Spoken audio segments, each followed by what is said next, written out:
ঢাকা বিশ্ববিদ্যালয়ের টিএসসি এলাকায় ককটেল বিস্ফোরণ হয়েছে কিছুক্ষণ আগে। দর্শক দেখতে পাচ্ছেন আগামীকাল 13 নভেম্বর আওয়ামী লীগের ঘোষিত ঢাকা লকডাউন কর্মসূচিকে কেন্দ্র করে দেশের বিভিন্ন প্রান্তেই কিন্তু আসলে ককটেল বিস্ফোরণের মতো ঘটনা ঘটেছে এবং বিভিন্ন পরিবহন যানবাহনে অগ্নি সংযোগের ঘটনাও কিন্তু আমরা দেখেছি। ঠিক সে লক্ষ্যে দেখতে পাচ্ছেন এই মুহূর্তে একটি ককটেল কিন্তু বিস্ফোরণ করা হয়েছে ঢাকা বিশ্ববিদ্যালয়ের যে টিএসসি এলাকা রয়েছে, ঠিক সেই টিএসসিতে কিন্তু ককটেল বিস্ফোরণের বিকট শব্দে কম্পিত হয় পুরো ঢাকা বিশ্ববিদ্যালয় এলাকা। এবং এখানে ঘটনাস্থলে কিন্তু ঠিক ককটেল বিস্ফোরণের পরপরই কিন্তু আইন শৃঙ্খলা রক্ষাকারী বাহিনীর সদস্য পুলিশ কিন্তু ঘটনাস্থলে এসে পৌঁছায়। দেখতে পাচ্ছেন সরাসরি এনপিপি লাইভে যুক্ত করেছি, আপনারা দেখতে পাচ্ছেন ইতিমধ্যেই কিন্তু আসলে এখানে উৎসুক জনতা এবং ঢাকা বিশ্ববিদ্যালয়ের যে শিক্ষার্থী যারা রয়েছেন ঠিক সেই শিক্ষার্থীরা জড়ো হচ্ছেন।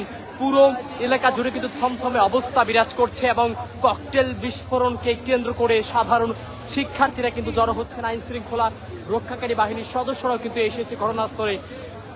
সর্বোপরি পুরো এলাকা কিন্তু অনেকটা থমথমে অবস্থায় রয়েছে। দেখতে পাচ্ছেন এখানে কিন্তু ঘটনাস্থলে কিন্তু একটি মোটর সাইকেলকে উদ্দেশ্য করে ককটেল কিন্তু ছোড়া হয়। দেখতে পাচ্ছেন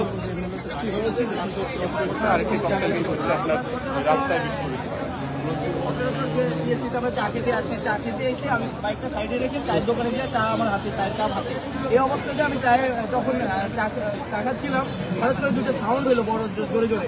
আমি ভাবছি হয়তো দূরে কোথাও হয়তো ককটেল বা কিছু একটা সাউন্ড আছে।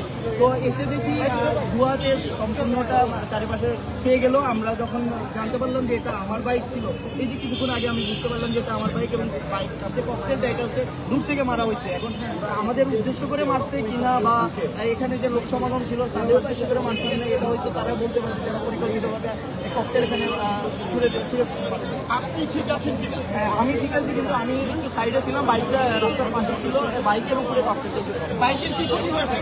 বাইকে আমরা যেমনটা দেখতে পাচ্ছি বাইকের যে কাগজটা ছিল এটা সম্পূর্ণই ভেঙে গিয়েছে এবং যে ইঞ্জিন পার্টটা ছিল এটা খুলে গিয়েছে, যেহেতু বাইকটা উপরে এসে পড়ে। তো এটা অনাকাঙ্ক্ষিতভাবে বাইকটা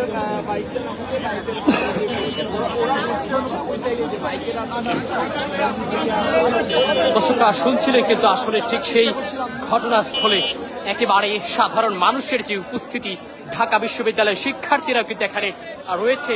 আজ রাতেই কিন্তু আসলে এই ককটেল বিস্ফোরণ হয়েছে ঢাকা বিশ্ববিদ্যালয়ের টিএসসি এলাকায় এবং টিএসসিতে ককটেল বিস্ফোরণকে কেন্দ্র করে সাধারণ শিক্ষার্থী এবং যারা রয়েছেন এখানে, বিশেষ করে আমরা বেশ কয়েকটি ভ্রাম্যমাণ চায়ের দোকান কিন্তু এখানে রয়েছে।